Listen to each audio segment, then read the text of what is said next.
नमस्कार दोस्तों, डेट है आज की 5 अगस्त 2020 और स्वागत है आपका प्रीलिम बूस्टर न्यूज़ डिस्कशन में। सबसे पहले इम्पोर्टेंट आर्टिकल ओरस कन्वेंशन के बारे में है। कंटेस्ट की बात हम बाद में करेंगे, पहले बात करते हैं इस कन्वेंशन के बारे में।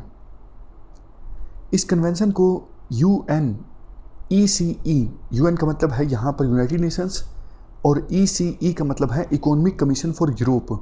UNECE convention on access to information, public participation in decision making and access to justice in environmental matters के नाम से भी जाना जाता है।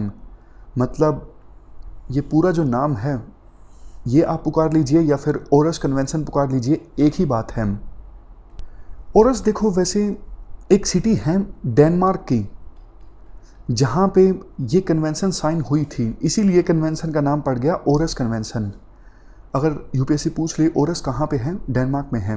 कब साइन हुई थी? 25 जून 1998। फोर्स में कब एंटर की इस कन्वेंशन ने? 30 अक्टूबर 2001। मार्च 2014 तक 47 पार्टीज़ हैं इस कन्वेंशन में, 46 तो देखो देश और एक यूरोपियन यूनियन। और ख़ास बात देखो ये है, सभी देश जिन्होंने इस कन्वेंशन को रेटिफाई किया है वो यूरोप के देश हैं या फिर सेंट्रल एशिया के देश हैं। इंडिया ने इस कन्वेंशन को रेटिफाई नहीं किया है। ये कन्वेंशन क्या बोलती है? ये कन्वेंशन देखो ये बोलती है कि इन्वायरमेंटल राइट्स और ह्यूमन राइट्स जो हैं आपस में लिंक्ड हैं। सभी स्टेट्स को प्रेजेंट जनरेशन की ज़रूरतों को पूरा करते वक्त फ्यूचर जनरेशन्स का ख्याल रखना चाहिए। ये कन्वेंशन बोलती है कि सस्टेनेबल डेवलपमेंट को अचीव किया जा सकता है सभी स्टेक होल्डर्स की इन्वॉल्वमेंट की सहायता से। ये कन्वेंशन गवर्नमेंट अकाउंटेबिलिटी को लिंक करती है इन्वायरमेंट प्रोटेक्शन के साथ।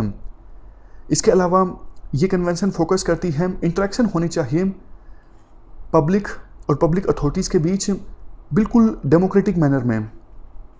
कन्वेंशन देखो सुर्खियों में इसलिए आई है क्योंकि अभी सरकार के द्वारा ड्राफ्ट इन्वायरमेंट इम्पैक्ट असेसमेंट जो रिलीज़ किया गया है उस पर बहुत से एक्सपर्ट्स सवालिया चिन्ह लगा रहे हैं। वो बोल रहे हैं कि वैसे तो इंडिया ने इस कन्वेंशन को साइन नहीं किया है या फिर रेटिफाई नहीं किया है, बट यूरोप के जो देश हैं वो कानून बनाते वक्त इस कन्वेंशन को फॉलो करते हैं। तो इंडिया को भी इस कन्वेंशन के प्रोविजंस को मोरली फॉलो करना चाहिए इन्वायरमेंट को प्रोटेक्ट करने के लिए। समझ गए? तो अगर यूपीएससी पूछ सकती है कि ये ओरस कन्वेंशन किससे संबंधित है तो अब आप बता सकते हो। चलते हैं आगे। Next article Barakah nuclear energy plant से संबंधित है। क्या कंटेस्ट है? यूएई अरब वर्ल्ड में पहला ऐसा देश बन गया है जहां पर न्यूक्लियर एनर्जी प्रोड्यूस होगी। ये जो बैराका न्यूक्लियर एनर्जी प्लांट है ये यूएई का फर्स्ट न्यूक्लियर पावर स्टेशन है और अरब वर्ल्ड में पहला कॉमर्शियल न्यूक्लियर पावर स्टेशन है। लोकेशन भी आप देख सकते हो मैप में, ये यूएई है और यहाँ पे है ये बैराका न्यूक्लियर एनर्जी प्लांट, ये अबू धाबी है। यहाँ पर नीचे सऊदी अरेबिया, ये कतर है, यहाँ पर ऊपर ईरान है। चलते हैं आगे। Next article Bharat air fibre के बारे में है। क्या कंटेस्ट है? यूनियन मिनिस्ट्री ऑफ कम्युनिकेशन ने भारत एयर फाइबर सर्विसेज को लॉन्च किया। कहाँ पर? महाराष्ट्र के अकोला में। देखो भारत एयर फाइबर सर्विसेज को इंट्रोड्यूस किया गया है किसके द्वारा? BSNL के द्वारा as a part of digital India campaign. M क्या है? देखो इस सर्विस के अंतर्गत BSNL लोकेशन से 20 किलोमीटर की रेंज में वायरलेस कनेक्टिविटी इस्टेब्लिश हो सकेगी, मतलब इंटरनेट चलाया जा सकेगा जहाँ पे BSNL लोकेशन है, मतलब जहाँ पे BSNL के इक्विपमेंट पड़े हैं वायरलेस कनेक्टिविटी इस्टेब्लिश करने के लिए, उसके आसपास 20 किलोमीटर रेंज में इंटरनेट की फैसिलिटी अवेलेबल होगी और स्पीड भी अच्छी होगी 100 Mbps। इसका देखो एक सीधा सीधा फ़ायदा जो आपके जहन में आया होगा वो ये होगा क्योंकि रिमोट एरियाज़ में भारत एयर फाइबर फैसिलिटी की सहायता से इंटरनेट सर्विसेज प्रोवाइड की जा सकेंगी। ये सर्विस कंप्लीटली वायरलेस होगी और देखो जितना डिस्टेंस आगे बढ़ेगा उतना ही कम स्पीड आएगी। मान लीजिए यहाँ पे इक्विपमेंट्स पड़े हैं भारत एयर फाइबर के, तो आगे आगे जाएंगे तो डेफिनेटली जो स्पीड है वो घटेगी ना, लेकिन 5 किलोमीटर तक 10 Mbps की स्पीड आ सकेगी। और दूसरा ये होगा कि प्लान काफ़ी ज़्यादा सस्ते हैं अगर कोई कस्टमर इस सर्विस का लाभ उठाना चाहता है। बाकी जो टेलीकॉम कंपनीज़ हैं उनके मुकाबले में प्लान सस्ते हैं। अनलिमिटेड फ्री वॉइस कॉलिंग है। BSNL अपने टेलीकॉम इंफ्रास्ट्रक्चर पार्टनर्स की सहायता से ये सर्विसेज प्रोवाइड करेगा देश के विभिन्न लोकेशंस पर। ये कौन होंगे टेलीकॉम इंफ्रास्ट्रक्चर पार्टनर्स? इनको देखो आप फ्रेंचाइज की तरह मान लीजिए। जैसे अलग अलग शहरों में मैकडोनल्ड की फ्रेंचाइज हैं, अलग अलग ब्रांड्स की फ्रेंचाइज हैं, ठीक उसी मॉडल पे ये टेलीकॉम इंफ्रास्ट्रक्चर पार्टनर्स काम करेंगे। चलते हैं आगे। इसके बाद नेक्स्ट हमारा आर्टिकल अगाती आइलैंड के बारे में है। क्या कंटेस्ट है? नेशनल ग्रीन ट्रिब्यूनल की साउदर्न ब्रांच ने स्टे लगा दिया है। अगाती आइलैंड जो कि लक्षद्वीप में है, यहाँ पर नारियल के जो पेड़ हैं उन्हें नहीं गिराया जा सकता, नहीं काटा जा सकता। अगाती आइलैंड के बारे में हम बेसिक इंफॉर्मेशन डिस्कस कर लेते हैं। ये देखो लक्षद्वीप यूनियन टेरिटरी में है और कोची से जो डिस्टेंस है इस आइलैंड का वो 248 नॉटिकल माइल्स हैं, यानी 459 किलोमीटर्स हैं। आप ये मैप देखिए, यहाँ पर है अगाती आइलैंड और ये है कोची। दोनों के बीच में डिस्टेंस कितना है? 459 किलोमीटर्स। और कावरती जो फेमस आइलैंड है लक्षद्वीप के, उसके वेस्ट में है ये अगाती आइलैंड। यहाँ पर कोरल ग्रोथ देखने को मिलता है। इसके अलावा जो लेगून्स हैं यहाँ पर, वहाँ पर अलग अलग रंगों की मछलियाँ देखने को मिलती हैं, मतलब रंग बिरंगी मछलियाँ देखने को मिलती हैं। इस आइलैंड में फिशिंग जो है बहुत इम्पोर्टेंट इंडस्ट्री है। और मिनिकोय के अलावा एकमात्र आइलैंड है जहाँ पर सरप्लस फिशेस होती हैं।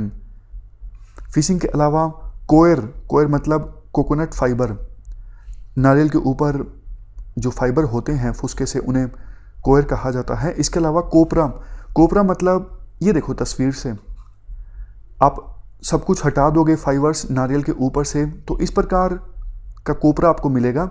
इसे बिल्कुल कोकोनट का कोर भी कहा जाता है। इशू क्या है?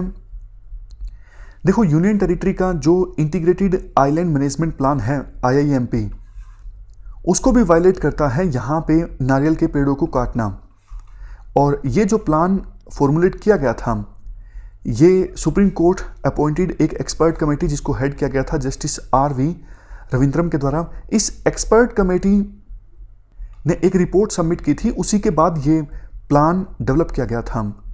इस प्लान में होलिस्टिक आइलैंड डेवलपमेंट प्लान्स भी हैं जिसको प्रिपेयर किया गया था national centre for sustainable coastal management के द्वारा, यानी NCSCM के द्वारा, ताकि कोस्टल स्टेट्स और यूटीज में इन्हें इम्प्लीमेंट किया जा सके। चलते हैं आगे। नेक्स्ट आर्टिकल बाल गंगाधर तिलक के बारे में है। क्या कंटेस्ट है? प्रधानमंत्री ने अपने ट्रिब्यूट्स पे किए बाल गंगाधर तिलक की 100वीं डेथ एनिवर्सरी के मौके पर। बाल गंगाधर तिलक के बारे में क्वेश्चन पूछा जा सकता है क्योंकि इनकी 100वीं डेथ एनिवर्सरी थी 1 अगस्त 1920 को। और 1920 में क्या हुआ था आप याद कीजिए। 1920 में नॉन कोऑपरेशन मूवमेंट चली थी। और देखो एक फैक्ट, बाल गंगाधर तिलक की पहले ही डेथ हो गई थी नॉन कोऑपरेशन मूवमेंट के स्टार्ट होने से। मतलब 1 अगस्त को ही इनकी डेथ हुई और उसी दिन नॉन कोऑपरेशन मूवमेंट को अनाउंस किया गया था। तो मतलब दोनों के बीच में पूरा एक दिन का वक्त भी नहीं था। तो यूँ कहा जाता है एक नए ईरा की स्टार्ट हो गई थी क्योंकि इनकी डेथ हुई और बाद की जो पॉलिटिक्स है, बाद का जो हमारा संग्राम रहा स्वतंत्रता के लिए, वो गांधी ओरिएंटेड ज़्यादा रहा। बेसिक जानकारी डिस्कस करें बाल गंगाधर तिलक के बारे में। इन्होंने एक एजुकेशनल सोसाइटी इस्टेब्लिश की थी, डेक्कन एजुकेशनल सोसाइटी, 1884 में अपने एसोसिएट गोपाल गणेश अगरकर के साथ मिलके। मकसद ये था एक नया सिस्टम ऑफ एजुकेशन इस्टेब्लिश किया जा सके, नेशनलिज्म पे ज़्यादा फोकस हो जिसमें।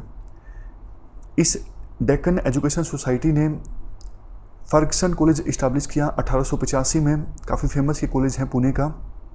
लाल बाल पाल जो गरम दल के नेता थे, लाला लाजपत राय, बाल गंगाधर तिलक और विपिन चंद्र पाल, उनमें से एक हैं बाल गंगाधर तिलक।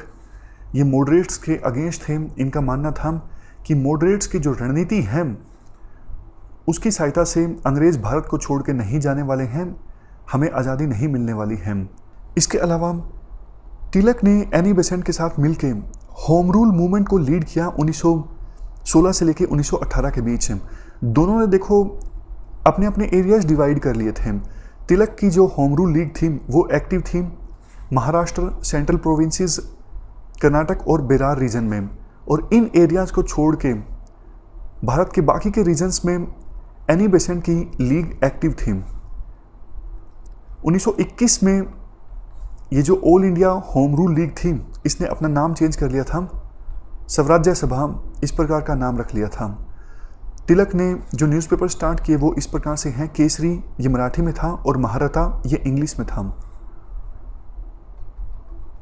बुक्स कौन सी लिखी? श्रीमद् भगवद गीता रहस्य और Arctic home of the Vedas. इसके अलावा देखो इस पर भी क्वेश्चन बन सकता है, स्लोगन कौन सा दिया? स्वराज मेरा जन्म सिद्ध अधिकार है और मैं इसे पाकर रहूँगा। ये नारा रिवोल्यूशनरीज के बीच में काफ़ी ज़्यादा एक्टिव था, हमेशा प्रेरित करता था नेशनलिस्ट को कि वो देश को आज़ाद करवाएं। एक बुक लिखी थी वैलेंटाइन चिरोल के द्वारा, बुक का नाम था इंडियन अनरेस्ट। इसमें राइटर जो हैं तिलक को बताते हैं ये फादर ऑफ इंडियन अनरेस्ट हैं। तो अगर ये पूछ ले UPSC father of Indian unrest एक फेमस बुक में राइटर के द्वारा किसको बताया गया है, तो आंसर होगा बाल Gangadhar Tilak. Next article Galapagos islands के बारे में है। पहले आप लोकेशन देख लीजिए। ये देखो इक्वाडोर है, ये ऊपर कोलंबिया और नीचे पेरू, ये सारा साउथ अमेरिका है। ये पैसिफिक ओशन है। पैसिफिक ओशन में इक्वाडोर के पास है गैलापागोस आइलैंड्स, और ये इक्वाडोर का एक प्रोविंस है। एडमिनिस्ट्रेटिवली इस पर कंट्रोल है इक्वाडोर का। क्या कंटेक्स्ट है अभी? कंटेक्स्ट देखो ये है, चाइनीज़ फिशिंग बोट्स यहाँ पर देखने को मिली। आपको लगा होगा कि चाइनीज़ यहाँ तक पहुँच गए, मतलब इंडियन ओशन में तो चलो मान भी लिया, बट इक्वाडोर के पास चाइनीज़ बोट्स का क्या काम है? देखो थोड़ा सा आप यहाँ पे ज्योग्राफी का कंसेप्ट यूज़ कीजिए।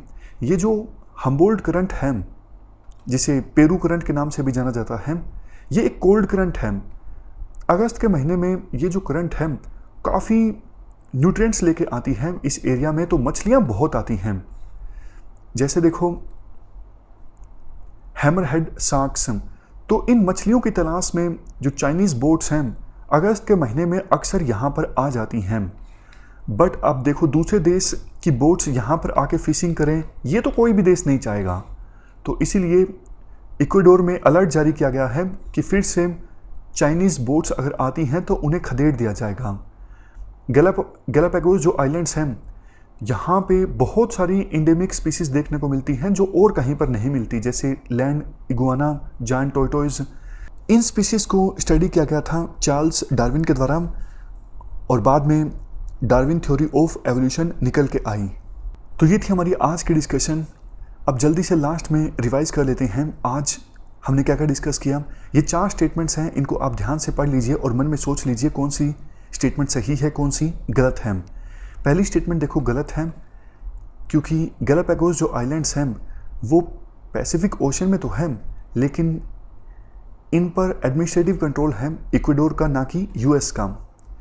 दूसरी statement Bharat air fibre services के बारे में गलत है, क्योंकि इनको बीएसएनएल के द्वारा इंट्रोड्यूस किया गया है, ना कि एमटीएनएल के द्वारा। एमटीएनएल में एम का मतलब ही महानगर है, महानगर के लिए स्टार्ट की गई थी। एमटीएनएल दिल्ली और मुंबई में है, जबकि भारत एयर फाइबर सर्विसेज को लॉन्च किया गया है महाराष्ट्र के अकोला में।